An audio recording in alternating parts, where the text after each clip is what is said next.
नमस्कार, आपके साथ मैं हूँ नलिनी पांडे और मेरे साथ मेरे सहयोगी मयंक हैं। आज हम एक ऐसे डॉन की बात करने जा रहे हैं कि आप उसके बारे में सोचकर हैरान हो जाएंगे अगर उसकी क्राइम हिस्ट्री जानेंगे। और इसकी शुरुआत में एक डायलॉग से करना चाहती हूँ।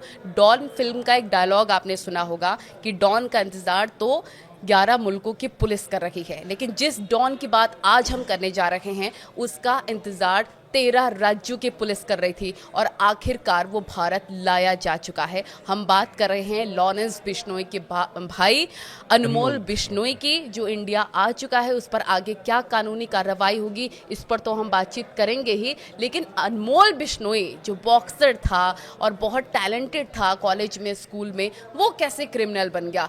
टॉप स्टूडेंट से टॉप क्रिमिनल कैसे बन गया? मैं अंको देखिए, नलिनी जो है, जिस फिल्मी अंदाज ने नलिनी ने इस चर्चा की शुरुआत की, लॉरेंस बिश्नोई और उसका भाई अनमोल बिश्नोई दोनों की कहानी भी उतनी ही फिल्मी है।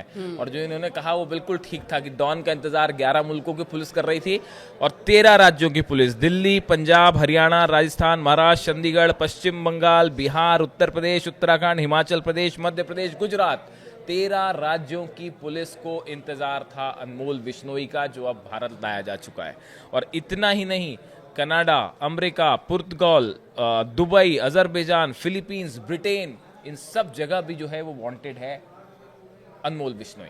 अब देखिए, ये भारत लाया जा चुका है और इन दोनों की कहानी जो आपने बोला बेहद दिलचस्प। देखिए, लॉरेंस बिश्नोई के बारे में तो आप सब जानते ही होंगे, आपने कई जगह पढ़ा होगा कि स्टूडेंट विंग का वो अध्यक्ष भी रह चुका है। मतलब वो पॉलिटिकल अपने स्टूडेंट के ज़माने में, जब वो छात्र था तब वो एक स्टूडेंट विंग का अध्यक्ष भी रह चुका है। पढ़ने में काफ़ी तेज बताया जाता है और लॉ की भी पढ़ाई करी है लॉरेंस बिश्नोई ने, और अब जेल में है।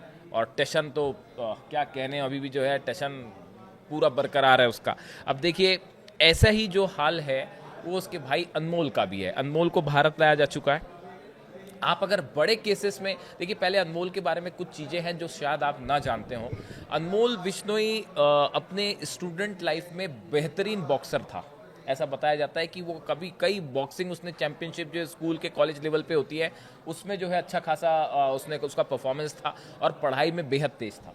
और अब सवाल ये है कि भाई, एक लड़का जो पढ़ने में अच्छा था, जो बॉक्सिंग चैंपियनशिप का कई जीत चुका है, उसके बाद वो एक इंटरनेशनल गैंगस्टर कैसे बन गया? उसको इंटरनेशनल गैंगस्टर ही कहेंगे, भारत से लेके कनाडा से लेके अमेरिका तक सब तरफ। देखिए, और आप अगर केसेस की बात करें, देखिए सलमान खान के घर पर जो फायरिंग हुई थी अप्रैल 2025 में गैलेक्सी अपार्टमेंट के बाहर जो फायरिंग हुई थी, बताया जाता है कि उसका पूरा मास्टरमाइंड था, सब कुछ प्लान करने का काम जो है वो लॉरेंस के कहने पर अनमोल बिश्नोई ने किया था।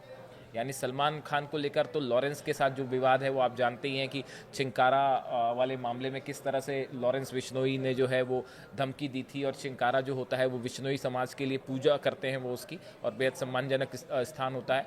और सलमान खान ने जब शिकार किया उसके बाद जो है लॉरेंस बिश्नोई और सलमान खान आमने सामने आए, वो एक पूरी लंबी कहानी है। उसके बाद से सलमान और लॉरेंस हमेशा आमने सामने ही और रहे। अमूमन आजकल हम देख रहे हैं ऐसे सेलिब्रिटीज को लॉरेंस बिश्नोई गैंग की तरफ से काफी धमकियां आती हैं इस धमकियां तरह आती की। हैं। अब मैं जो बहुत ही दिलचस्प और बहुत ही जो चर्चा का विषय रहता है सोशल मीडिया पर, आज तक सिद्धू मूसेवाला मर्डर केस को लेकर जो बातें चलती हैं उसमें बहुत बड़ा हाथ लॉरेंस बिश्नोई का था। और अनमोल बिश्नोई जिसको भारत लाया जा चुका है, उसका कैसे हाथ था? उस पर क्या क्या कार्रवाई हो सकती है? हाँ, देखिए, जो जैसा बताया जाता है अनमोल की, अगर हम बात करें इस पूरे केस में, 29 मई 2022 को मनसा जिले में मूसेवाला की कार को 2 गाड़ियों ने घेर लिया था।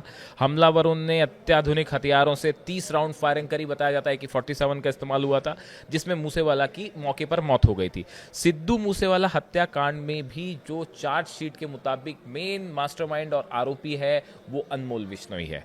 और ये कहा जाता है कि मतलब भारत ने ही नहीं, इस केस ने, देखिए सिद्धू वाला की जिस तरह से हत्या हुई, उसने एक बड़े इंटरनेशनल नेटवर्क को सामने ला दिया था लॉरेंस बिश्नोई की। और भारत से लेकर कनाडा तक, अमेरिका तक सनसनी फैल गई थी जिस तरह से ये हत्याकांड को अंजाम दिया गया। और उसके बाद जो है इस पूरे मामले की जांच शुरू हुई कि कैसे सिद्धू वाला की हत्या हुई, उसके पीछे किस नेटवर्क का हाथ है। तब फिर लॉरेंस और अनमोल का जो है पूरा हिस्ट्री शीट उसके सामने निकल के सामने आई। और देखिए, ऐसा बताया जाता है कि पंजाब पुलिस ने जब इस पूरे मामले की जांच की तो हथियारों की सप्लाई, विदेशी हैंडलर्स और कनाडा के जितने मॉड्यूल्स हैं लॉरेंस गैंग के, इसको हैंडल करने का काम ऐसा आरोप भाई है करता था। कि उसका भाई किया करता था। यानी ये सिद्धू वाला मर्डर केस था। इस मर्डर केस के बाद से इस पूरे नेटवर्क का एक इंटरनेशनल कनेक्शन निकल के सामने आया। उसके पहले तक लॉरेंस बिश्नोई एक भारत के गैंगस्टर के रूप में उसकी पहचान थी और ऐसा माना जाता था कि भारत में ही उसका क्रिमिनल रिकॉर्ड है, लेकिन सिद्धू वाला के मर्डर ने इस पूरे इंटरनेशनल रैकेट को सामने ला दिया। और अमूमन ये जो छोटे गैंगस्टर से बड़े गैंगस्टर बनने का सफर होता है तय, वो इसी वजह से होता है कि एक बड़े नामचीन व्यक्ति का मर्डर कर दें ताकि नाम बन जाए। बिल्कुल बिल्कुल, ये बात आपने सही कही कि जिस तरह से अगर कोई भी गैंगस्टर अगर फेमस होना चाहता है और उसके निशाने पे कोई बड़ा स्टार कास्ट आ जाए, कोई स्टार आ जाए बॉलीवुड खास तौर पे, तो अचानक से वो फेमस हो जाता है। और ऐसे ही कुछ लॉरेंस के साथ भी हुआ और ऐसे ही कुछ जो है वो अनमोल के साथ अब होता दिखाई दे रहा है। और देखिए इसमें बाबा सिद्दीकी हत्याकांड में जो चार्जशीट फाइल की गई, इसमें भी जांच के मुताबिक हत्या की पूरी प्लानिंग अनमोल ने विदेश में बैठकर रची थी। शूटर्स का इंतजाम करना, हथियारों की सप्लाई, टारगेट फिक्सिंग, सब कुछ अनमोल के निर्देश पर हुआ था। और ये कहा जाता है जैसे हुआ कि 12 अक्टूबर 2024 की रात बांद्रा के खेरवाड़ी चौक पर जो अपने ऑफिस से बाबा सिद्दीकी अपने कार में उतर रहे थे, तभी दो शूटर्स वहां अचानक आए, उन पर गोलीबारी कर दी और उनकी उसमें मौत हो जाती है। अभी किन किन केसेस को लेकर देखिए अनमोल बिश्नोई पर अभी देखिए ये कार्रवाई 3 चलेगी? बड़े केस की हमने बात की। इसके अलावा अनमोल बिश्नोई पर सिर्फ राजस्थान में 21 केस दर्ज हैं, अलग अलग जगहों में। राजस्थान में जयपुर, जोधपुर, हनुमानगढ़ और श्रीगंगानगर के थानों में 21 आपराधिक केस हैं, जिसमें ज्यादातर फिरौती के मामले हैं, रंगदारी के, धमकी, ब्लैकमेलिंग, हत्या, ऐसे तमाम जो है इस पे ऊपर केस तो अभी दर्ज किस है। जेल में शिफ्ट किया अब जाएगा? देखिए ये बड़ा सवाल है। अब ये 13 राज्यों की पुलिस, हमने जैसा शुरू में बताया था कि 13 राज्यों की पुलिस जो है, महाराष्ट्र पुलिस अलग चाह रही है, गुजरात पुलिस अलग इससे डिमांड कर रही है, पंजाब पुलिस सिद्धू वाला मर्डर केस हर में जगह से इन्होंने हर जगह कुछ रिकॉर्ड ना है। कुछ तो अब किया। ये बड़ा देखने की बात है कि इनकी अनमोल की रिमांड किसको दी जाती है, किसके पास जाती है। अभी तो केस देखिए एनआईए खुद हैंडल कर रहा है, तो अब आगे कैसे मैटर बढ़ता है, किसके पास लेकिन इस बार इस बीच में एक बड़ा इंटरेस्टिंग बयान और सामने आया नलिनी।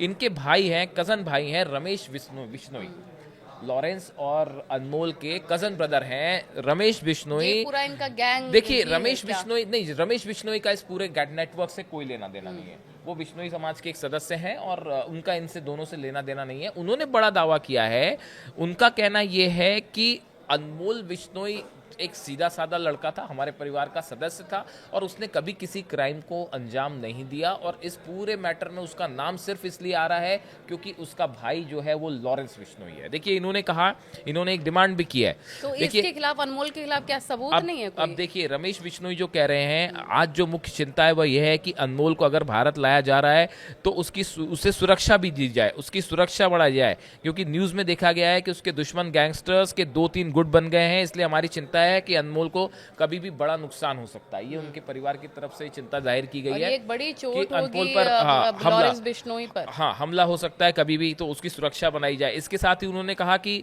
कानून तो अपना काम करेगा। हमने पहले भी कहा कि हमारा परिवार कानून का सम्मान करता है, हम कानून के मानने वाले लोग हैं, कानून अपना काम करे, इसका हमने सदा सम्मान किया और करते रहेंगे। और हम ये मानने को तैयार नहीं कि अनमोल जो है वो हत्या करवा सकता है। ये जो दावा है वो उनके परिवार के सदस्यों ने किया है। अनमोल जो बिश्नोई परिवार है उसमें बहुत सारे लोग ऐसे हैं जिनका क्राइम से कोई लेना देना नहीं है। लॉरेंस का एक अपना गैंग है, वो अलग हो सकते हैं, लेकिन इनके परिवार का कहना है कि भाई ये जिस तरह से केस हुए हैं तमाम लॉरेंस पे, तो ये चूंकि अनमोल उनका भाई है, सिर्फ यही वजह है कि उसको तमाम क्राइम से जोड़ दिया जाता है। इसके खिलाफ कोई पुख्ता सबूत नहीं है और हम ये बात मानने के लिए तैयार नहीं है कि चाहे मूसे वाला मर्डर हो या चाहे बाबा सिद्दीकी का मर्डर हो, इसमें अनमोल का किसी तरह का कोई हाथ रहा हो।